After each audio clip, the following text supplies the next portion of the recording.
2 टप्पे पार केल्यानंतर व्हिडिओ पॉज झाला होता. हा कंटिन्यू नाही करता आला, पण दुसरा नवीन व्हिडिओ बनवला. आम्ही गोरडेश्वरच्या शेवटच्या टप्प्याला आहेत आता. हा रस्ता सरळ आहे, साधा आहे आणि विदिन आम्ही 8 मिनटामध्ये मी आणि रवी दोघंही इथं पोहोचलेलो आहोत. एखाद्या मिनटाचा आमच्या दोघांमध्ये फरक असेल, पण पोहोचलोत फायनली.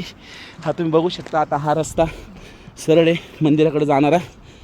तर हा सोपा टप्पा आहे, पण खूप दिवसांनी आम्ही गोरडेश्वरचा ट्रेक केला तर चांगलं फिलिंग होतं. पूर्ण घाम निघलेला होता. तर जाताना तुम्हाला मावळातलं सह्याद्रीचं विहंगम दृश्य मी दाखवलंच. तोपर्यंत आता हा रस्ता मंदिराकडे जाणारा आहे. हे सगळे पर्यटक इथं आलेले आहेत. बघू शकता तुम्ही सगळे गोरडेश्वरला. हे बघा, हे बघा, हे बघा. इथं आमच्या ताई वगैरे सगळ्या भरपूर मस्त मजा करतात. ते थँक्यू सो मच, थँक्यू. तर तुम्ही बघितलं, लोक खूप एन्जॉय करतात ते. आणि आमचा हा पहिला दिवस खूप आनंददायी झाला.